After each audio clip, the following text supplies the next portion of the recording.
And welcome to day 7 of Cook for Victory. My name is Maddie. And my name is Millie, and tonight we are cooking at Cookery School at Little Portland Street. A little about myself, if you haven't heard already. I have been a pastry chef for over 10 years in Australia, I know, and have been teaching at Cookery School for the past 3 here in London. Yeah, I'm from London. I did my professional training here at Cookery School, and before that I was a private chef in Italy.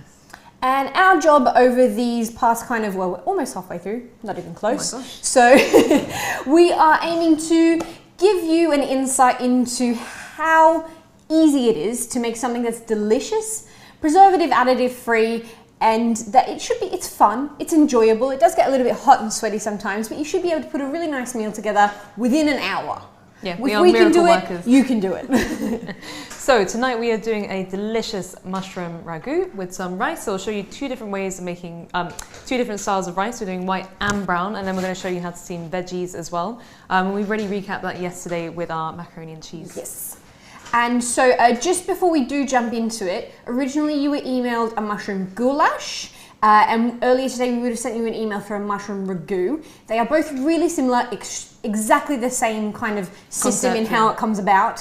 One is just with spices and specific to Hungary, whereas the mushroom ragout is a bit more generic and neutral. So we're going to go for the mushroom ragout tonight, but if you already have your spices weighed out, go ahead, do the goulash. Like I said, they're the exact same system, and the flavour is up to you. So, as we do every other night, believe it or not, we're starting with onions, and yes, we are going to caramelise them. Onion mad. I don't think there is a single night in which we don't caramelise the onions, so get used to it. It's flavour. This is a really simple dish, so lots of the flavour is going to come from these onions. So we're going to start by finely chopping our onions as it says in the recipe. So it will help it cook a little bit quicker as well by doing them nice and fine. So we've been doing mainly chunky chops, but this day we're going to do it a little bit more finely. So I'm going to angle the tip of my knife down, push through with the hills of my knife, and we're going to peel it, but I've kept the root on. So that's really, really important in making sure that everything stays together and it doesn't run away from me on my chopping board. And we've got a little scrap bowl for all our bits of peelings, just to keep our boards nice and tidy. We also have our best friend, Jeffrey. Jeffrey. I feel like he needs no introduction. He's with us every night. Without fail. He's Without fully in fail. overtime. He's MVP here at Cookery School.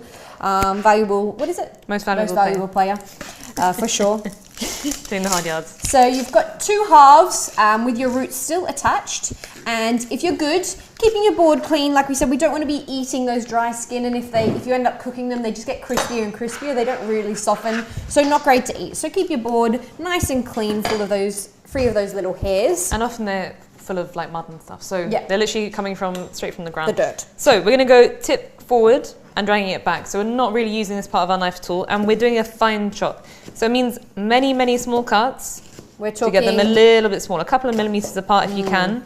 Take your time as well. It's worth taking a little bit more time chopping, so it takes less time to fry overall. So keeping my fingers right back, and if you want, you can have your hand on top of the knife, or arched between them, just so your fingers are always way out the way. And I'm never going beyond about 3/4 of the way through my onions, so I keep everything nicely tucked together. And as I get to the end, we're going to rotate it, but you can see everything is still together, which is great. And now, if you want a fine chop, you're going to do exactly what you did to one side, but going perpendicular. Facing the other way. And I'm going to do lots and lots of very small chops to get a very finely diced onion. There will come a point where your onion will start to wobble, and that's fine. You're just going to push it over to the next available flat surface. Do a couple more chops around the root, which is now my handle. It is nice, you've got this nifty little handle. Until it wobbles again, and then you're going to press it flat onto the next side. So always working on a flat surface that isn't wobbling for the most safe kind of chopping. I'm going to grab a frying pan now and just get it on the heat. I will just take over for the team and continue chopping. Again, if you are just one person, you don't have 2 people cutting onions, this will take you a little bit longer. So if you do happen to fall behind one, you can pause, you can rewatch, you can come back and watch, you can slow it down. So even though we say we're going to do this in an hour, that doesn't mean you have to. You're absolutely allowed to take a little bit longer. And now I've caught up to Maddie, carry on my dicing. So we're going to do the same thing we've done every single day. We're going to start from cold with a good pinch of salt and our olive oil. So as soon as we dice the onions, they're going to go in the pan along with a little oil. Going to get them nice and golden brown for maximum flavour. Again, because we are doing this ragu, which is very simple on so no spices, we'll just be using stock and the flavour from the mushrooms and the onions. Therefore, Take your time a little bit if you can. Yeah, you want the maximum. So you want the maximum flavour out of your onions and you want the maximum flavour out of your mushrooms as well, which we're going to do a really, really similar system to as the onions that we do every single night. Right. Almost every single night. So with my olive oil, I'm going to use all of it, and I may have to use a little bit extra when we come on to our mushrooms. So we're starting from cold, so I'm going to add a big pinch of salt to draw out that moisture and help them cook nice and quickly. And I also have my favourite flat spatula. So this is going to help me really scrape the bottom of the pan and make sure I lift up all those lovely caramelised bits. So now I'm going to crank mine up from cold up to the hottest heat I can. Toss it really well just to coat it in the first place. Settle it into one layer. And then we're going to be patient. We're actually going to stop stirring it so it will actually crisp and brown on the bottom. Patience. Must be patient. Patience. It's the hardest thing about cooking. Patience, patience, patience. Next, we got some lovely chestnut mushrooms. These are actually the same as white mushrooms, but they've just been allowed to mature a bit more, which is why they're brown. They've got slightly better flavour. And we are going to halve or quarter them, depending on how big they are. I'm going to go for the bigger ones and I'll quarter them. If you've got monsters, you can go for maybe 8s or 6 or something like that. You just kind of want everything around the same size, roughly. So we're going to go arching your fingers, tip down, cutting through. So your fingers are never in the way. Put it on its flat surface, cut through, flat surface, cut through. And of course we've also got like a little jug of water just in case my onions begin to get a little brown. But by starting off with the first thing you need to cook, you save yourself a lot of time. So don't start chopping your mushrooms if you still have to fry your onions first. So we've got our onions frying. If I had a look, they are not brown at all. So I'm just going to put them back and let them sit. So don't be tempted to stir your onions all the time. They will just not brown. Patience is key. Patience is a virtue. And believe it or not, it's going to be the exact same system as our onions for the mushrooms. We're going to do the oil. They'll soak up a bit more oil than the onions. The salts, and let them get really dark. At one point, they'll drop a ton of water, and then they'll start to get their flavour after that and that nice dark brown colour. So mushrooms lose about half their weight in water once you fry them. So it might look like a huge amount of mushrooms, so these will shrivel up very, very quickly once they start frying. So do a little bit more than you think. And this recipe, along with many of the ones we've done throughout the last couple of days, will freeze very, very well. So worth making a little bit. It also lasts a couple of days in the fridge, so you can always make some, have some for lunch the next day. Yeah, and same as the minestrone, I would dare say is better the next day as well. And just when you think you're getting close to the end of your mushrooms, you realise there's a whole other bowl over there waiting for you just to chop. Luckily, probably our onions, if everything goes well, will be finishing up just as our mushrooms are ready to be fried as well. And I can smell they're beginning to brown, that lovely like kind of caramelised onion scent. So if I toss it around, I'm going to scrape the bottom of the pot best I can to get all of that stuff off. And then you let them settle once more in an even layer. Right, onwards we go. Just a whole other bowl. Even more mushrooms, it looks like, in this bowl.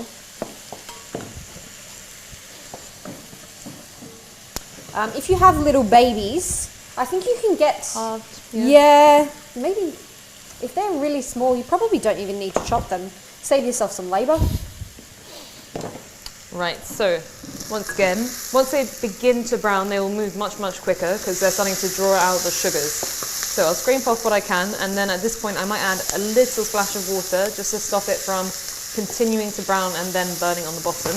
And I'll also dissolve all of that lovely browning. So that's just a very simple way of saying deglazing. That's a fancy chefy word that people use, but all it means is to dissolve the lovely caramelization on the bottom. So, splash of water, and this will boil off very, very quickly. and then it will begin to fry it once more. I almost donated a mushroom to the floor gods again. It wouldn't be a day of Cook for Victory without throwing something on the floor. I don't know what you see at home, but I think you just see it fall off the front of the camera. But for us, it's on the floor ahead of us. Into the ether. Into the ether. Oh no. I'm starting to lose control of my mushrooms. I was about to make a mushroom joke, but I stopped. I don't know about you, but our onions are starting to smell very good. And even after 5 minutes or so of cooking, they're already looking quite nice and brown, and that's only by leaving them. So really, time is the best way of making them brown. And because we did cut them extra small. And we cut them extra small. Yeah. Other things that you can do with the ragu, or goulash if you are making that version with the paprika and the cumin. We are using vegetable stock tonight. Again, just kind of keeping a little bit more neutral. But you can of course use, if you've got some lovely chicken stock, that will absolutely go down a treat. Just extra flavour, extra goody goodness. And we are nearly at the end of our bowl as well. And I think you're right, I think by the time we finished our mushrooms, our onions should be good. So already, all the water's boiled off. They're now beginning to fry. And I can literally hear it. It's gone from a wet bubble to a lovely high pitched, like sort of crispy noise. So I'm going to let those continue to brown until they're sort of like a nice mahogany colour. I'm going to do the same with our mushrooms, because if they're full of water, they're not going to be full of flavour. And if they get a little bit of brown, even better. More brown, more flavour. That's our mantra. Doesn't always look the most beautiful, but it does always taste very, very good. If you've been doing caramelised anything, I hope you realise just how much the caramelising can change the flavour of something. It can be super bland, super boring, and then all of a sudden you've got added caramelised onions or caramelised leeks, and it's delicious. So I'm going to bring over a big pot. We're going to start our mushrooms in this nice big one. It's still got lots of surface area, so very good for browning. And I'll keep updating you on how our onions are going. So you may have noticed we've not washed our mushrooms. You don't really need to be honest. We're going to be cooking these, but also once they absorb water, they're just like sponges, and it'll take much, much longer for them to release them later on. So if your mushrooms are absolutely filthy, you can brush them. Yeah, you can brush them, or get yourself like even just a spoon and peel off those bits. But most of the time, we are going to cook these to the absolute nines, and mostly they're fine to eat. Some of them are extra filthy. They can be gone over with an extra helping hand. But and I heard most of the vitamin B5 is in the dirt as well, apparently. So you've heard me say that before. If you do happen to not eat meat, like myself, vitamin B12 is a thing that's usually missing from a vegetarian's diet, and that you can get from your mushrooms. Really, really easy, particularly if you don't wash them. So we're going to go in with a good hit of salt, just to, again, draw out all that moisture. So that's about a teaspoon, big sprinkle, because we've got a lot of mushrooms here. And then a good bit of olive oil. And this is, the extra olive oil is just to help them kind of start cooking. You'll notice if ever you're cooking mushrooms and you don't have enough oil, it makes a squeaky noise. And that's usually a good hint for you to put just a bit more olive oil on. They will soak it up. It's just going to become more flavour. It's going to help them get to that caramel stage, which is what we want. And we are going to put this on a nice high heat. Like, again, right up there at 14. Just to punish them a little bit and get them to drop all that water we've been talking. Sweat it out. So sweat it out. If I bring this over here so you can have a look at it. These are starting to get really nice and brown. They still need to touch longer, but they are not too far off. They are maybe another 5 minutes of like intense caramelization away. And in the meantime, our mushrooms, a little squeaky, so I'm going to add a little more oil. So we're using extra virgin olive oil because it has really good flavour, but you could probably use any other type of fat. Preferably something not like butter, because that tends to burn quite quickly. So give me a little toss. And really, really soon, this is going to start to pull out water, and then you won't even need any more oil because it's going to sweat. And I'm going to add a touch more salt, just because I only really hit the top layer with that, and I want to make sure they're all starting to exude that water. And there are so many mushrooms. So many mushrooms.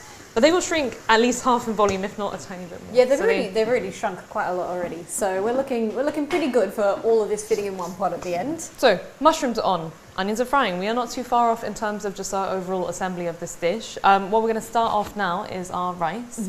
So we're doing white and brown rice, but you can pick either one at home, or do both, have a little variety, see which one you like more. Just have one quick check. No, this is all good. And I'm just going to give this, so they are starting to look a little bit wet, which is a good sign they're starting to release their water. So it won't be long before they suddenly just have a puddle of water in the bottom.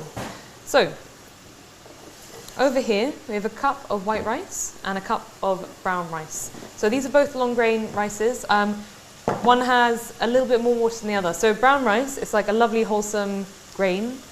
Because it's got the brown on it, the outside of the grain of rice, that's what makes it brown. It takes a little bit longer for it to cook, and it will absorb a bit more water in the meantime whilst it's evaporating off.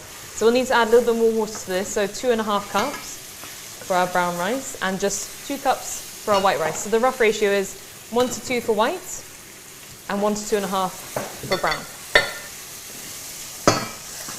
Thanks, madam. So our rice is in with its special amount of water.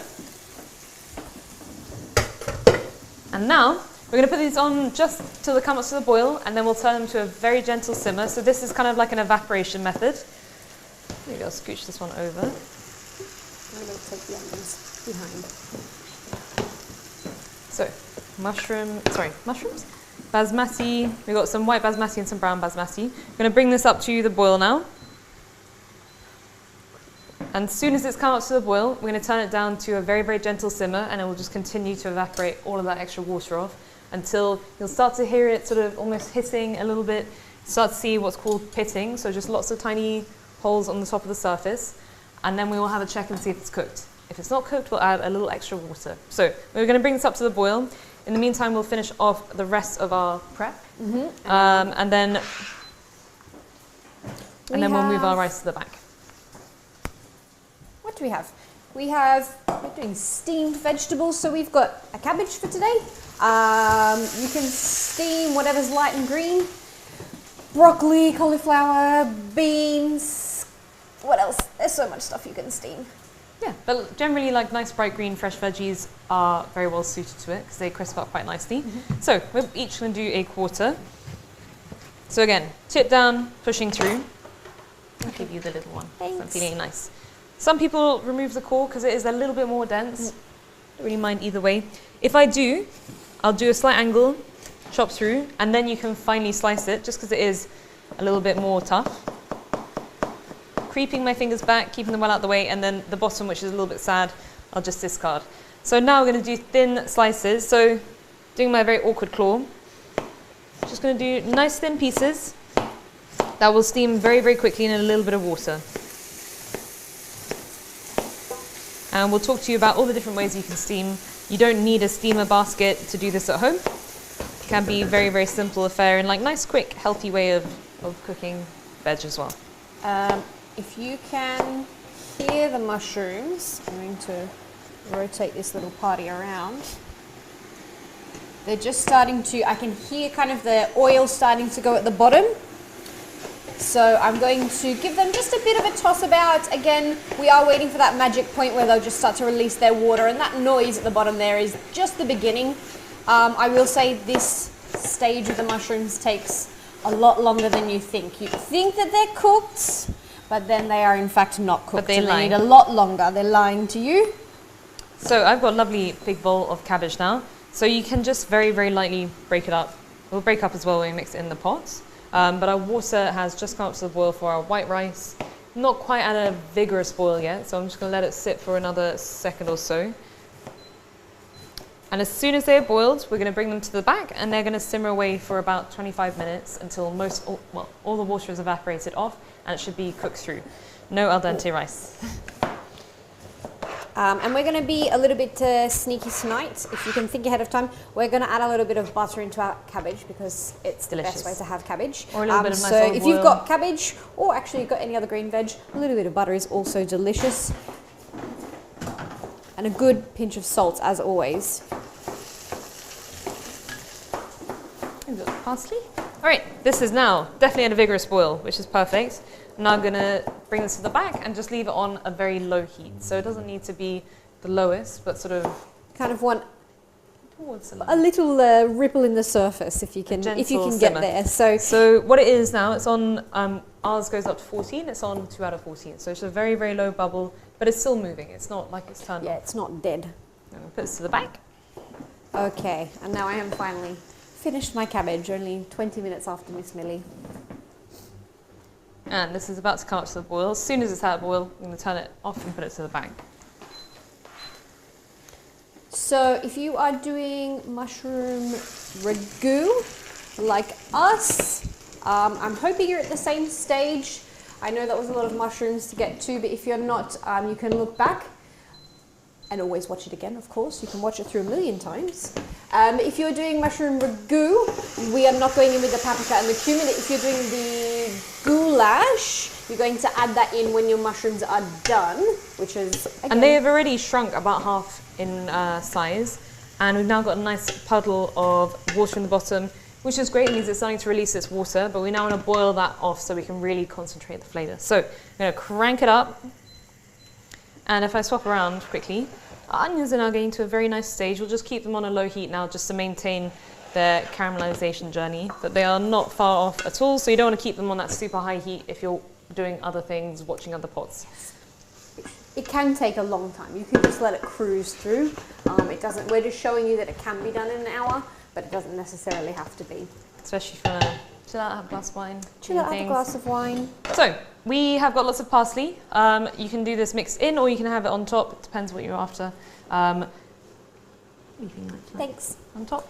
And again, usually it's pretty good. I would say like this is fine. If you're chopping well, this is fine to go in. If it's like the tree trunks we've been having recently, you can definitely pull them. If they're like a ½ centimetre thick, you can definitely pull them out of the mix, but this is all looking pretty good. So I'm going to scrunch this all into one bundle. It's much, much easier to chop just one handful of parsley than it is to have the whole board covered in random pieces. So nice and tight. Scrunch it in.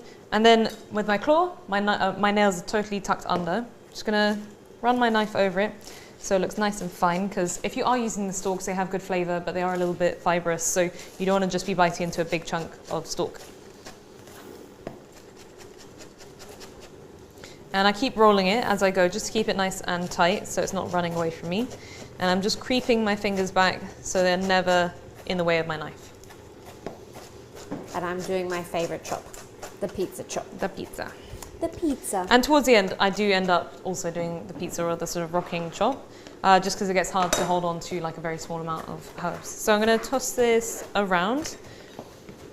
Keep rocking my knife over it, especially when you find a big leaf, you just want to chop over it a couple of times just to break it up a little bit. And I can now hear that my mushrooms are literally boiling. That's how much water they've released. And we just want to boil all of that off as quick as we can, ideally.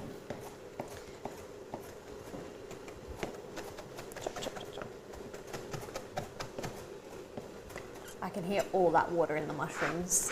Lots and lots of water, and all of that has to go. And then after the water's gone, then and only then will they start to brown.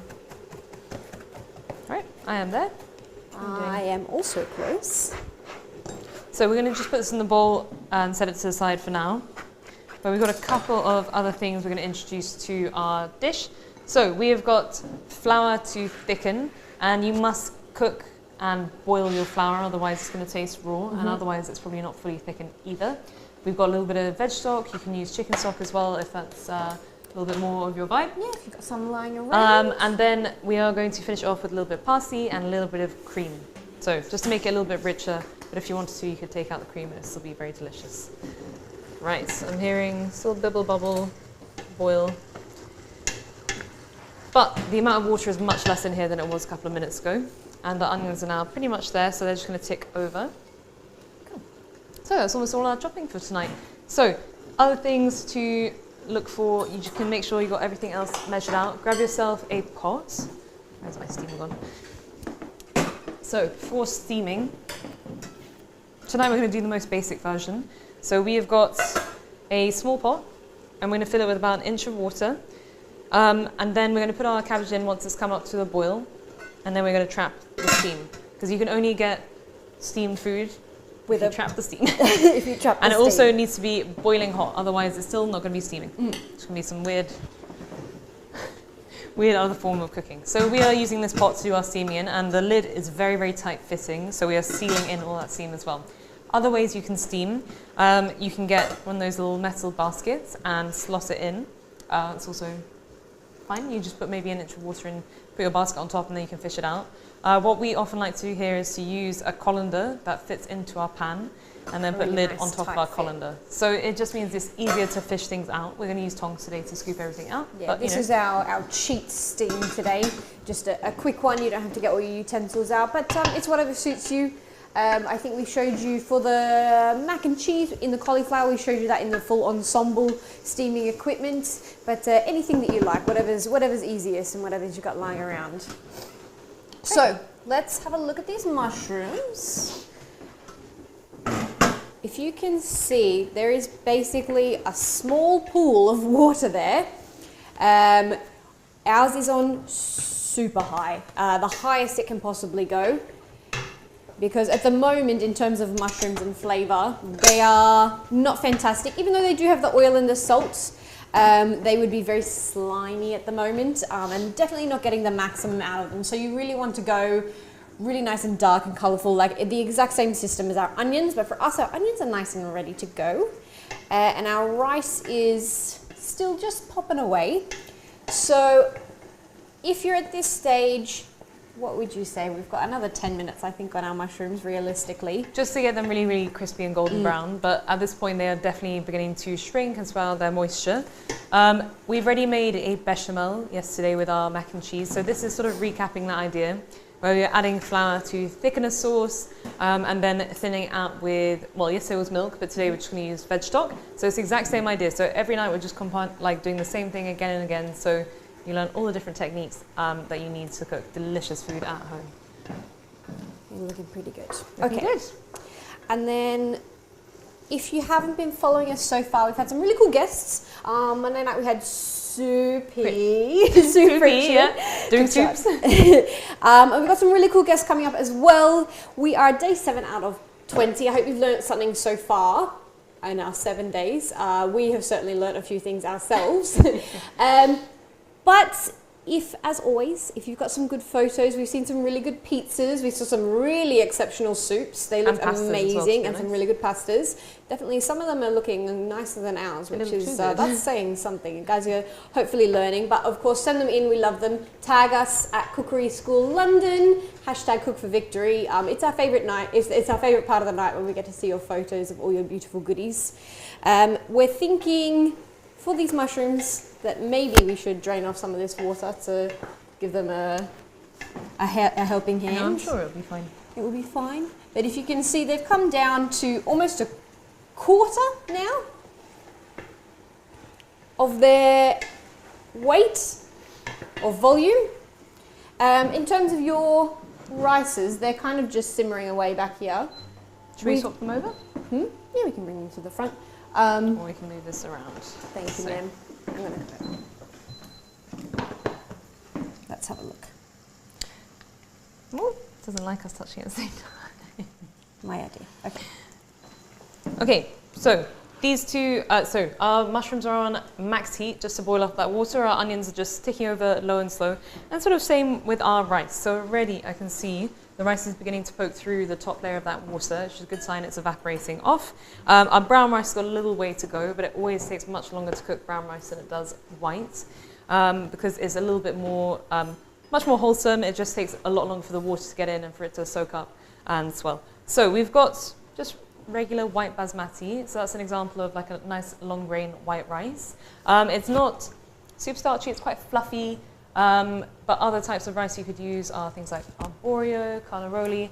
Those are the fancy words for risotto rice. And they are much, much shorter, very, very starchy grains of round rice. So if you're making a risotto, you would be stirring it constantly to make sure you're releasing that starch to give like a lovely, thick, velvety Almost texture. like a- Really creamy. Well, we're going to thicken this with flour, but the risotto just thickens it with the starch from Yeah. the rice. So you would never ever wash risotto rice, for example, because you want to keep all that starch in the pan.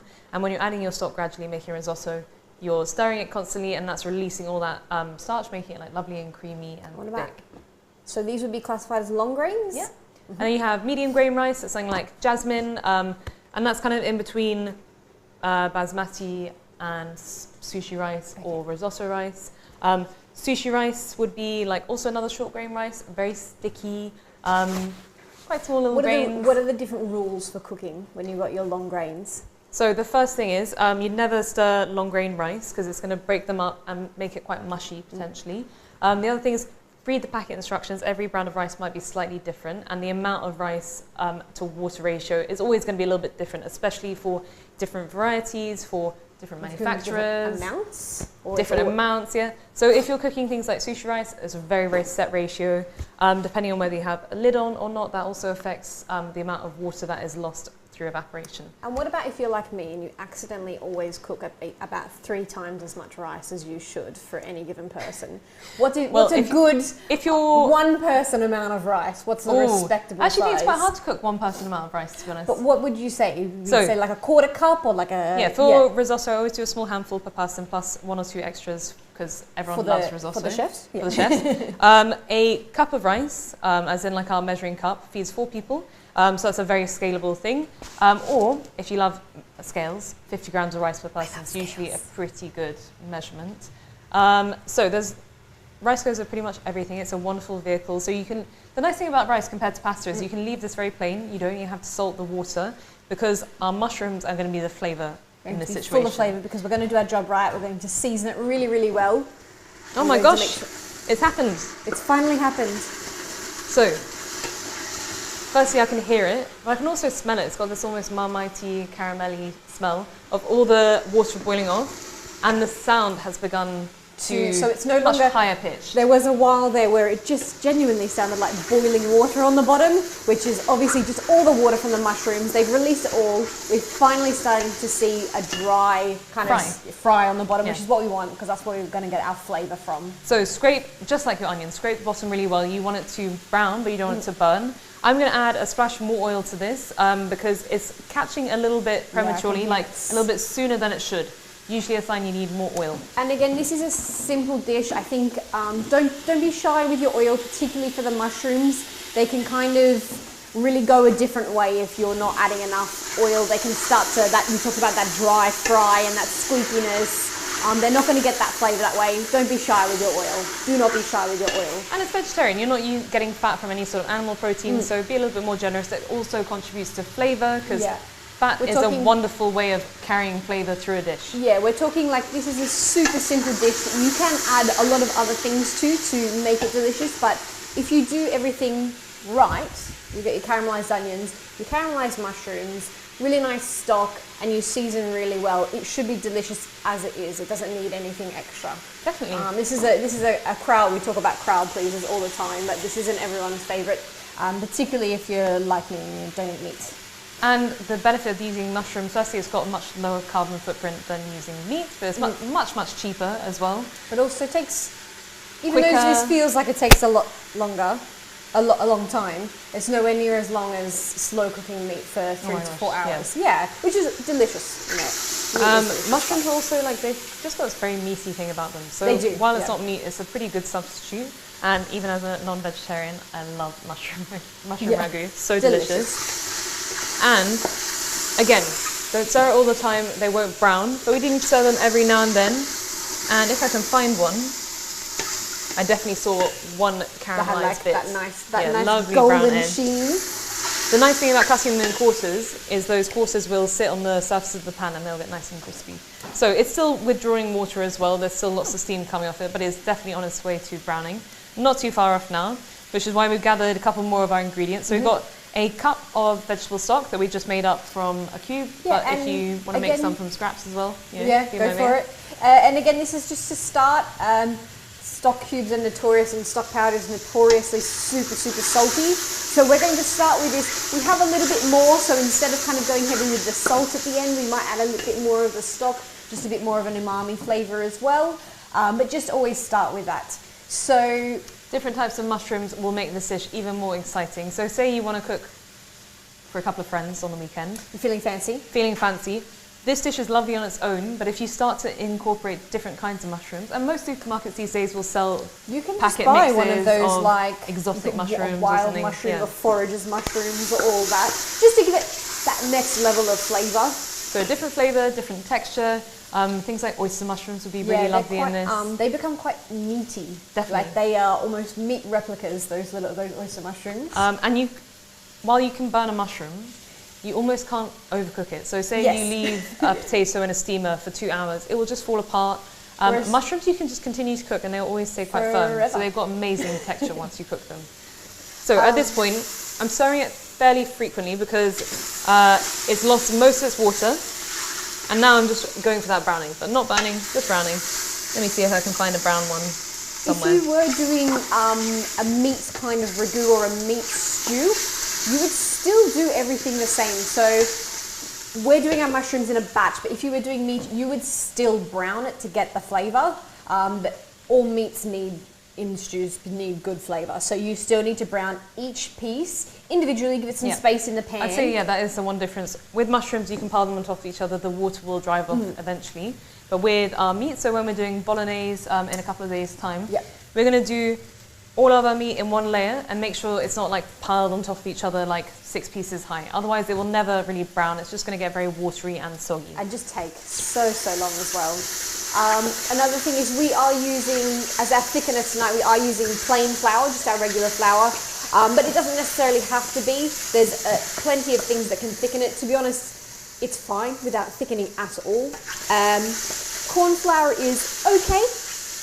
Not the best, it's a bit gluggy, but if you've got a really nice gluten-free flour or something, there's so many things that you can thicken with, even just thickening with a cream. But I was going to say, if you have a lot of dietaries in your friend group, you could go completely gluten-free, completely dairy-free, and absolutely please vegan. Everyone. Vegan, why not? Yeah. And you don't need to use vegan creams and things, to be honest. You could just do it with some nice veg stock. Yeah, just some it's nice. not necessary.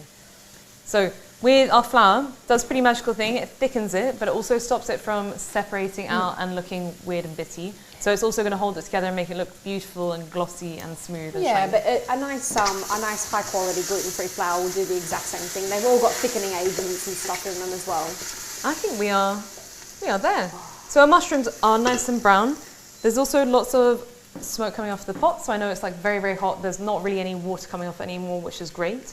So at this stage, we can add in our onions and our flour, and then we'll mix it really well, toast our flour very quickly, and then we're going to add in our stock, bring it up to the boil, thicken it, taste it, and that is the bulk of our stew done. So everything just before I do that, we should check our rices, shouldn't we? Looking at our rice, I can see no water on the surface, which is great. If I get a spoon or even a fork actually, because I don't want to stir my rice, I can see there's actually still quite a lot of water left. I'm just going to taste it and see how cooked it is. A little bit. Thanks, man.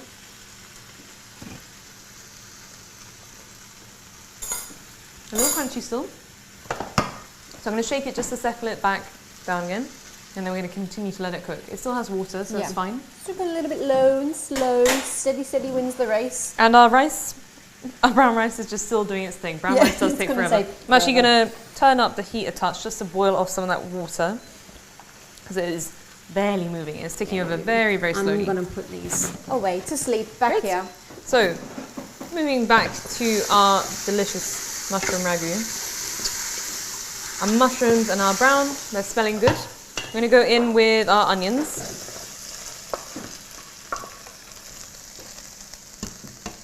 And just remember, we are not stirring the rice, because that is going to break up our grains and make it mushy. If you've got the recipe, I think it says it in capitals and in bold, so if you have missed that, do not stir your rice. So, got so much amazing flavour in here. I'm going to add a little bit of water, or you could even use your stock, just to stir off all that stuff from the bottom, dissolve it all. That brown is just, it's extra flavour. It's almost, for me, it almost acts the same as your stock in terms of like flavour it can add to your dish. If you, for some reason, can't use stock powder, just use that nice caramel flavour. It will add almost as much. It's just an extra layer. Yeah. It's just saving you on some washing up later on. So why not? Crime to pour it down the sink.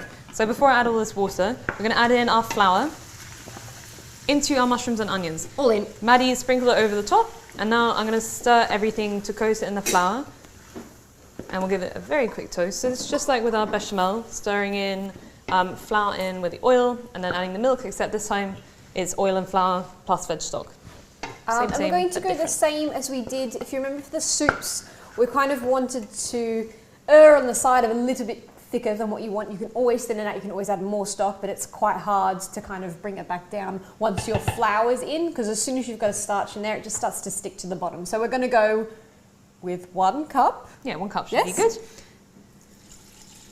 So, Lovely. 1 cup of stock in. We're going to make sure we boil it, otherwise we won't know if the starch has cooked out or not. And then we're going to adjust. If it needs a little bit more liquid, we'll add some more veg stock. But say, for whatever reason, it was way too thin, maybe you accidentally mismeasured the amount of stock. It's happened. You can make a little bit more of your thickener. So you can just add a little bit of flour to some water and just add it in maybe a tablespoon at a time, mixing it in all the time to get rid of any lumps. Lots of gravy, no problems. But that is already looking pretty good. It's looking quite thick. We want it to have a little bit of sauciness. Again, it's a stew, so it shouldn't be it's not soupy, paste, but it also shouldn't be super thick. It's halfway in between. It's somewhere in the middle, as always. So looking good, but a little bit on the thick side. But the other benefit of browning our onions and our mushrooms so much is we get a lovely dark gravy. Yeah. If you don't take that time, you'll get a very, very pale, sad looking. And the mushrooms will look very sad. So, in terms of liquid, I'm going to add in that lovely caramel onion water. Juice. So now I've got a nice clean pot, which is even better. Less washing up in the end. And in terms of we were talking about cooking out starches, as soon as you've kind of gotten everything in, your liquid is happy. And I'm going to say we're going to need a little bit more because we also want to take this right up to the boil again. The exact same as we did with our soups. We're talking a good bubble. We're going to taste it to make sure that the flour is cooked out because that's a big one. You don't want to be eating raw flour. Actually, I've just had an idea, just so you can see a little easier on camera. I'm going to tip this back into this pot because it's got much lower sides and I know it definitely fits in. And then you'll be able to see exactly what's going on. All those mushrooms that we cut, all 3 bowls have just gone to this small, little, beautiful pot here. So, got a lovely pot here. Did you say more stock? Let's go. So, once again, I hate waste, so I'm just going to add a little bit into here. But at home, you're just going to be adding a little bit of your stock, or just even water if you don't want to make up another cup. Just a little bit of water. I'm just going to rub off all the stuff on the bottom. Get it all in there. Get it all in. No waste here. No waste, no washing. No waste, no washing. We care about both things equally. Right, so now I've got 1 clean pot, you can move on to that. And so if you are wanting to see what it's going to look like thickened, what you have to imagine is this is quite hot. So you're not going to be eating it at this kind of boiling temperature. You're going to be eating it, say, when it's cooled down a little bit. Yeah, like I don't know what the magic number is, whatever you decide, but it is going to be significantly cooler than this. So if it's hard as a rock at this stage, when it cools down, it's going to be even harder. Particularly like that flour it works, you know, 2 tablespoons or 1 tablespoon goes a really long way. So for me, a little bit of extra gravy is always a bit nicer than having a really rock hard dish. But once you've got your flour in, you do need to really make sure that you cook it out. It will start to thicken as soon as it's close, but you want a kind of like a good bubble. So I'm going to pick up the heat a little bit and so see a good bubble. Boil. If it hasn't boiled, it's not cooked out. Just like our bechamel yesterday. Just like the bechamel. And you really, we're going to attempt to show you what, like we did mac and cheese yesterday, this today. If you can taste raw flour, there we go. So just that happy little bubble. Starches, so this is starch being your flour or your gluten-free flour or your corn flour, whatever it is. They're usually cooking around 80, 85 degrees. So we know it's got with that boil, we know it's definitely above that. So we're going to let it simmer for a little bit. If you want to add a little bit more liquid, now's the time. Can also be personal preference, but just remember it's going to thicken a lot more when it cools. As long as it's within that kind of stewy texture. So a little bit of gravy is lovely, but it doesn't want to be soup because then it's no longer a soup. Then it's just creamy mushroom soup. But also not too thick because that's also quite unpleasant. And at this stage, we're going to taste it. We're going to test for the flour, so raw flour v cooked flour. The salt we added in, a bit with the onions, a bit with the mushrooms. We've added the stock powder. My thoughts are it's going to be, it's going to be pretty close, or we hope that it's going to be pretty close. And the last thing we need to add to this as well is cream. So we are holding back the cream until towards the end, only because cream, if you cook it for a long period of time, will split and get a little bit grainy and not looking so beautiful. And I will taste it. It's delicious. I don't think it needs any more of the stock. It's kind of there in terms of saltiness and flavour for me. We see, but I am going to add a little bit more water because when we're going to add the cream in tonight, not just yet, but when we do add it in, it will also thicken it a little bit more. So yeah, if your salt is good, don't add more veg stock powder because it is very, very salty. Just use water. Other variations of this might have any liquids, a little tomato, might have some wine. So we will cover other variations of mushroom stews, I think, later on in our sessions. So it's now looking very good. We're going to bring it back up to the boil once more, but tasting pretty amazing at this point. And you can see it sort of coating the back of the spoon. It's looking really, really nice and glossy, which is a very good sign. There you go. So it's already starting to bubble, so we're not too far. And in terms of the flavour, we will give it one more taste once we've put the cream in, only because it's close. It's not exactly there yet, but we're going to give it one more taste later. So looking at our rice, we want to check that this is fully cooked now. So I'm going to see if there's any extra water left. And actually I can now hear, I'm not sure if the mic will pick it up, the most gentle sizzle, which just means that all the water has evaporated off, which is a good place to be. So I'm just going to fluff the grains with a fork, very, very, very gently, shake it to settle, and then we're going to have a quick taste and see where we are. Because it wasn't a million miles off, it was very tiny bit crunchy.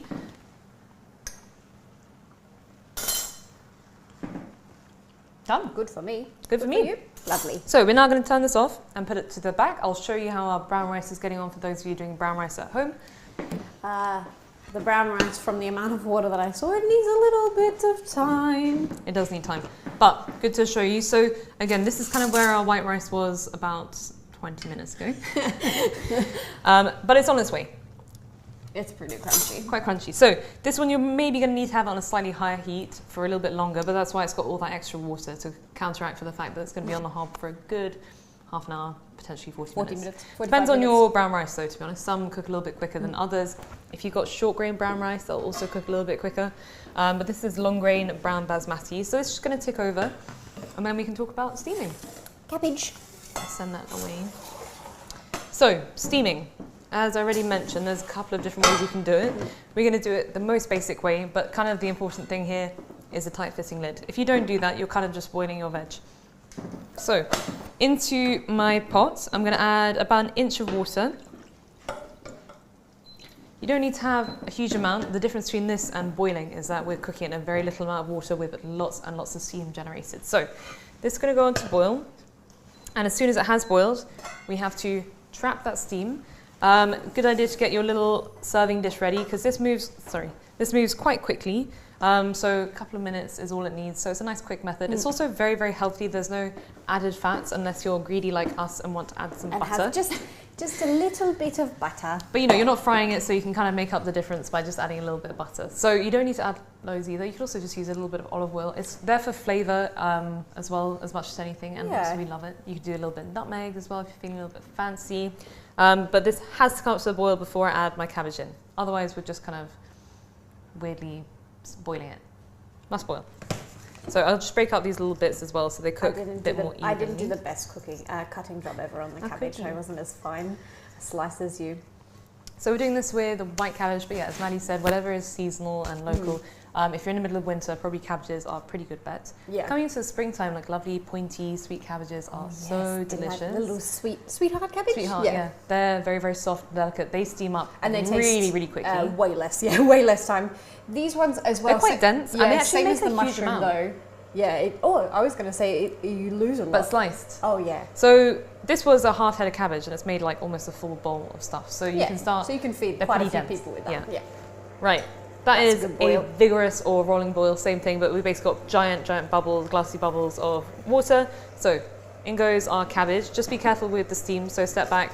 Try not to have your hand hovering over the pot too much or your arms. Yeah. And then we're steaming, so we have to trap it. Keep it on that really, really fast boil though, because we do want to cook it nice and quick and we want to generate lots and lots of steam. We're talking 2 minutes? Yeah, sounds good. So I'm going to set a timer. We did our cauliflower yesterday for a little bit longer. Cauliflower is quite dense. But it just depends. Broccoli is less dense than cauliflower. Cabbage is probably the least dense thing in the world. Green beans, but they're all, maximum 5-6 minutes. In terms of steaming, you don't want to go for soggy biscuits. I think that's not very nice. So yeah, nice and quick, nutritious, really healthy. So compared to boiling, you keep a lot more of the nutrients straight in the veg because it's not going right in. Water. And a little bit less water. It's a little bit quicker as well. You're only cooking, boiling 1 inch of water compared to potentially a couple of litres of water, so also a little more sustainable. Power. Yeah. So yeah, just let that steam for 2 minutes. The nice thing about veggies in the cabbage family is you tend to smell them when they are cooked. So in a way, even if you sit down and do something else, you'll smell the moment it's done. So for today, we are using sour cream, but sour cream is not 100% necessary. You can also use creme fraiche if you're feeling very fancy, if you have it kicking around. Or just regular double cream. So in your recipe it says sweet or sour. Sweet or sour, yeah. You can also use, we sometimes do a little bit of yogurt mixed with a little bit of cream. We're looking for, a little bit of acid, a little bit of creaminess, but they're all going to end up doing the same thing, which is, just cream out that really kind of rich flavour of the ragout. And for me, I love sour cream because it's, as you were saying, a little bit more acidic, a bit more tangy, and it just adds a little layer of complexity. If you don't have that, you only had double cream, you could even do a little squeeze of lemon if you're really missing that, just for balance. If you are freezing your ragout or your goulash, you would not add this in. It's definitely, it can look a little bit funny on the other side of the freezer, and definitely more of like a fresh component. So this in your parsley you can keep aside, but that, I mean, to be honest, kind of no matter how many mushrooms you're cooking, it always takes that long. Like even if we just did like, whoa, our cabbage is steam in. Our cabbage is asking us to look at it. It is literally begging for help. So having a look at that cabbage. So firstly, there was literally steam of like exploding out of the pot, which is good because it means that's a tight trap. And it's kind of softened down a little bit, and also it's beginning to look a little more translucent, so that's great. If you're unsure if it's cooked, just take out a piece and check it. You don't need to do any guesswork. And when I look at it, some of the thinner bits definitely are cooked, but I'll just check one of the bigger pieces. It'll be a little bit hot, so watch yourself. What do you think? I know you like crunchy things. I like crunchy things, so for me, that's good. But for, I don't know, everyone else at home, you might want to go a minute longer. But I like crunchy cabbage, I like crunchy broccoli, I like crunchy everything. So I'm going to take it out now, knowing it's going to sit in this bowl and continue to steam a tiny bit. So it should take it over to the perfect, like sort of just a tiny bit crunchy. I think by my brain clock, that was a clean 2 minutes. It was clean 2 minutes. So I actually set a timer. Oh, really? There you go, brain clock. So I'm just going to fish it out with a pair of tongs, just because there's a tiny bit of water that was released by the cabbage, but also just from the steaming earlier. And then once I've done that, we're going to check in on our mushroom ragout. And if anyone does want the goulash recipe, we're happy to send it. It's only a very small regional difference in the fact that we add a little bit of cumin, a little bit of paprika, but exactly the same technique. So if you want to jazz it up a little bit. Yeah, so this is, I don't know if we talked about it, this is stewing. So what we've done today in that, the browning of your meats or your mushroom, your onions, adding just enough water to make kind of a goo to go with it. Not so much that it's a soup and not so dry that it's a paste. That is your stewing. So we did thicken it today with flour. Other stews might not have that, but the general notion is the same. So whatever you do today, you can now make whatever stew you see. What we're doing today is stewing. That's the bracket. So if you want the goulash recipe, just send us an email. Again, it's really similar to what we've done today. We're doing the neutral version, the ragout, and that goulash is just the Hungarian spices added, so the cumin and the paprika, sweet paprika as well. So just for deliciousness, I'll add a little pinch of salt to this. To enhance the flavour of the cabbage. Absolutely. And if we look at this brown rice as well, has reduced down a lot. So we just turned up the heat a little bit because it was taking sweet time. So good pinch of salt. And then I'll show you the brown rice. Sorry. Do you want to give that a little toss for me? I'm helping. So our brown rice is starting to do what I was talking about earlier, that pitting. So that's just all those tiny, tiny holes, which means that water is just creating little channels while it evaporates off. But I can hear it's still bubbling away quite gently. So the water is definitely lessening, but there is still quite a lot there. And if I tilt it, I can actually see the water still there. So it's just going to keep ticking over, but it's on its way. Patience Not too far off now. That's right. Okay. I'm going to swap these over. We're pretty close to finishing most things. So again, if you're freezing this, it looks so chocolatey. Yeah, don't add, it does look like chocolate. Don't add any of your dairy in because it's something that you would do on the other side, kind of just before serving. It's a nice finishing touch. Yeah, it's just it's a finisher. You don't even need to add it. This is genuinely delicious as it is. So it's not a 100% necessary. It is nice to serve. We're going to stir it through now just so that you know what it looks like, and go heavy. Don't be shy. Oh my gosh, just makes it much more rich and delicious. Yeah, and also can add, again, that acidity can add another little something. I think of all the meals we've done so far, this is one of the most weeknight friendly ones, especially for something that's so rich and hearty. It's just got a little bit of everything. And what's so nice about it is when you have one thing on, you can start doing the other. So while you're frying your onions, you can start doing your mushrooms. While you're doing your mushrooms, you can cook your rice. So it all comes out onto the table pretty quickly. And I would say we've very comfortably been able to do this in under an hour. And like I said, in terms of batch cooking, that mushroom cooking process takes the same amount of time whether you have 200 grams of mushrooms or 2 kilos of mushrooms. They always have to get hot, they always have to release their water, and they always have to caramel. So there's not that much difference in cooking a small amount and a big amount. So you may as well go hard. Grab a friend, find chop all the a kilo of mushrooms available at the shops, and just go and do a lot, because then have some fresh. It's really good the next day. You can do pasta, everything with it, and it freezes really, really well. So I think we can even dish up today because we've got a little bit of extra time. Excellent. So of course we have to do the all-important seasoning and tasting. So that's what I'm here for. Waiting. I've been waiting here for this all day. Do we need the final pinch of salt? I think one more pinch. I think we need the final pinch of salt. Just a small one. So at this point it's tweaking. So for both, I don't know about you, but for me there's just like the tiniest bit of it's lacking something. Yeah, I'm thinking, what is it lacking? This has got so much flavour in it that it shouldn't be lacking anything. So usually that means a little pinch of salt. And it's like an eighth of a teaspoon, even if that. So one little pinch should make all the difference. You can always have one last taste. You can always and at this add point, one more pinch of salt after that if you we really could. want to. And the point is, if you go too hard on the salt, it's very, very hard to draw it back. But there are ways you can manage it. So you could add a little bit more cream. And that's going to draw down the saltiness a little bit. You could even do a squeeze of lemon because acidity is a really good counterbalance to salt. Or even just that little bit more water as well. Stock, yeah, it's all going to help you out. That salt is, and that's why we do it right at the end as well, because it's easier to get it right. Especially when you're happy with the consistency. So if you're not constantly adding more water, then you know your salt is good. It's just that pinch of salt just took it right there. It was perfect. That's so good. And as I was saying, mushrooms have that amazing property where they don't break down into nothingness. They will always stay and have a certain amount of texture. So it's still like, I don't know, it's just delicious. It's delicious. It's rich.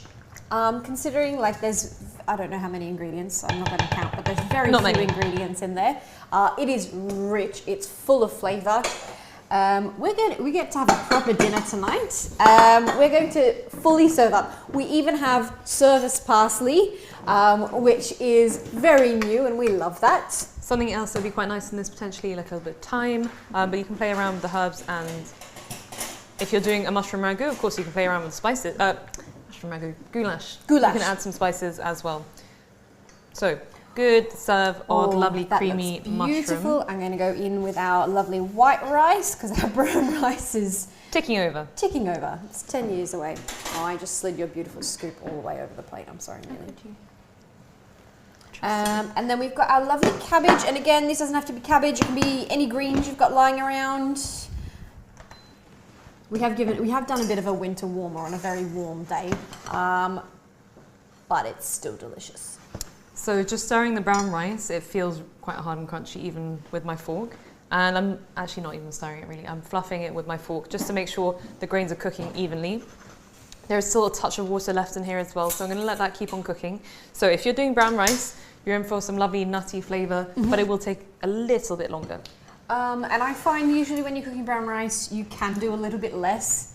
It's very filling, lots of right? people, and myself included, can eat white rice like it's nothing, like it's air, whereas the brown rice is a lot heartier. So you can kind of go, a bit shyer. It's very filling. It's a bit more of like a longer acting energy, but it is very quite heavy and definitely doesn't spike your blood sugar as much, so you'll keep you much fuller for longer, which is a wonderful reason to use whole foods. One for you, one for me. We're gonna have a little taste now.